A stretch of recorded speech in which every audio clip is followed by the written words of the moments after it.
पाक फ़ौज भारत ते ड्रोन या रॉकेट हमलनि जा इल्ज़ाम रद्द करे छॾिया। DGSPR लेफ्टिनेंट जनरल अहमद शरीफ जो चवणु आहे त वालरल कश्मीर में ड्रोन ऐं रॉकेटनि सां हमलनि वारी ॻाल्हि दुरुस्त न आहे। पाकिस्तान भारत ते हमलो कयो त दुनिया ॾिसंदी। भारतीय मीडिया खे ॿुधाइण जी ज़रूरत न पवंदी।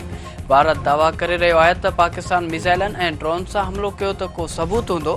जेकॾहिं भारत हवाई फ़ौज या पायलट पकड़ण जी दावा करे रहियो आहे त सबूत साम्हूं आणे। भारतीय फ़ौज कंट्रोल लाइन ते आम शहरनि खे निशानो बणाए रही आहे। भारत 6 हंधनि ते हमलो करे आम शहरनि खे निशानो बणायो।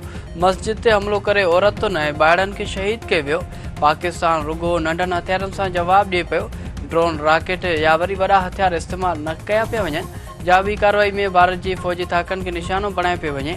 भारत हमेशह दहशतगर्दी जी ज़िम्मेवारी पाकिस्तान ते विझी सियासी फ़ाइदो हासिलु कंदो आहे। भारत पहलगाम हमले जी अणधुरी जांच जी आश रद्द कई। बिना सबूतनि जे इल्ज़ामनि जो सिलसिलो हाणे बंदि थियणु घुरिजे। भारत खे जज जेवरी ऐं सज़ा ॾियण वारो बणिजण जी इजाज़त न ॾिनी वेंदी। हू पंहिंजी सलामती ऐं ख़ुदमुख्तियारी जी हर क़ीमत ते हिफ़ाज़त कंदा।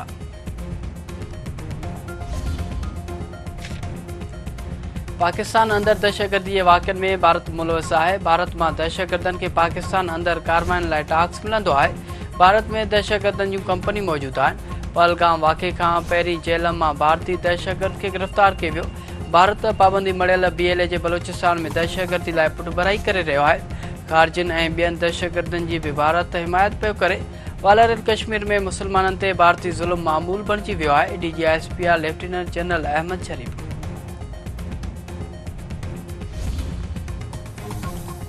वाड़ाइप जो शिकार भारतीय फ़ौज जे शहरी आबादी ते बमबारी में 5 शहरी शहीद 7 ज़ख़्मी। पाक फ़ौज भारतीय फ़ौज जूं केतिरियूं चेक पोस्टूं ऐं बटालियन हेडक्वार्टर तबाह करे छॾिया। पाक फ़ौज जो मुंहुंतोड़ जवाब खां पोइ भारतीय फ़ौज हिकु दफ़ो ॿीहर शिकस्त क़बूले अशो झंडो फड़काए छॾियो।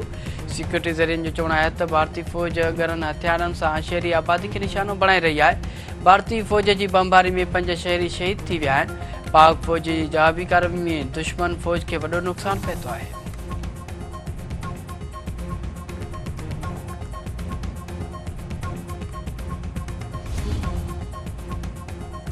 पाक फ़ौज वधीक 48 भारतीय ड्रोन्स खे तबाह करे छॾियो। केरल ड्रोन्स जो अंग वधी 77 थी वियो।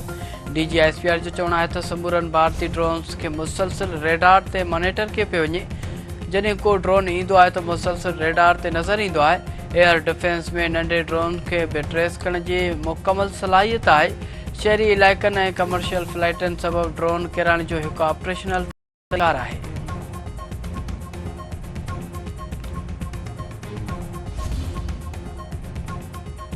सऊदी अरब तरफ़ां पाकिस्तान ऐं भारत विच में शिकतान जे ख़ात्मे लाइ कोशिशूं तेज़। सऊदी नायब परॾेही वज़ीर आदिल अल जबीर जूं वज़ीर आज़म शहबाज शरीफ, नायब वज़ीर आज़म इसाक डार सां मुलाक़ातूं। पाक भारत शिकतान समेत खिते जी सूरत हाल ते ॻाल्हियूं।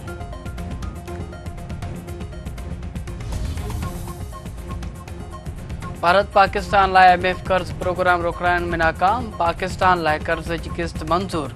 IMF पाकिस्तान लाइ कर्ज़ प्रोग्राम तहत किस्त जी मंज़ूरी ॾेई छॾी। IMF जे एग्ज़ीक्यूटिव बोर्ड तरफ़ां $1 अरब जी किस्त जी मंज़ूरी ॾिनी वई।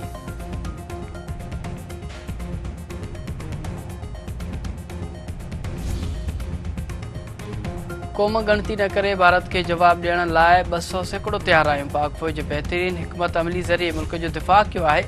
भारत खे हर पासे खां शिकस्त मिली रही आहे। भारतीय कूड़ दुनिया अॻियां वाक़िआ थी रहिया आहिनि। मौलाना सां इतफ़ाक़ आहे। भारत ख़िलाफ़ सफ़ारती कोशिशूं तेज़ करणु घुरिजनि। बचाव वारो वज़ीर ख़्वाजा आसिफ।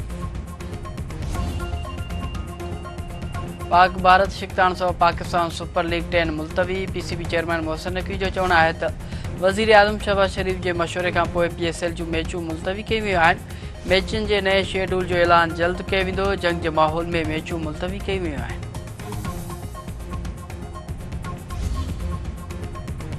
सॼे मुल्क लाइ बिजली ₹1.55 फ़ी यूनिट सस्ती। नोटिफिकेशन जारी।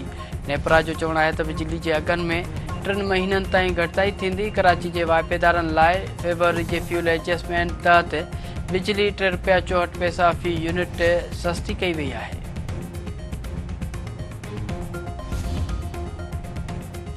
हैदराबाद जे हटड़ी वारे इलाइक़े में फायरिंग, औरत क़त्ल, नीगर समेत 2 ॼणा ज़ख़्मी। अलीआबाद में हथियारबंदियुनि जी फायरिंग में फ़हमीदा राजड़ क़त्ल थी वई। नीगर ऐं नौजवान ज़ख़्मी थी पिया।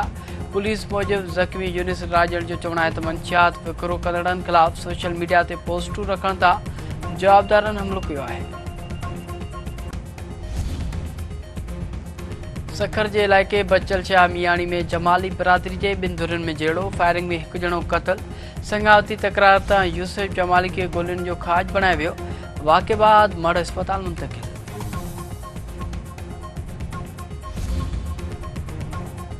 पनियाकिल में जतोई ऐं बुला बिरादरी विच में हलंदड़ तकरार जो निबेरो मजबूरी तौर धुरियुनि मथां 1 करोड़ 70 लख रुपया ॾंढ मुक़ररु। बुला बिरादरी मथां 1 करोड़ 10 लख ऐं जतोई धुर ते 60 लख रुपया ॾंढ विधो हुयो।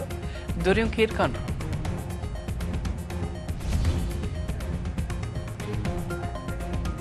ऐं सखर सेंट्रल जेल मां कैदी फरार। अमजद कुरैशी फरार थियण बाद जेल अमले में थरथलो मची वियो। IG जेल सुप्रीडेंट ऐं डिप्टी सुप्रीडेंट सखर खे मुअतल करे छॾियो।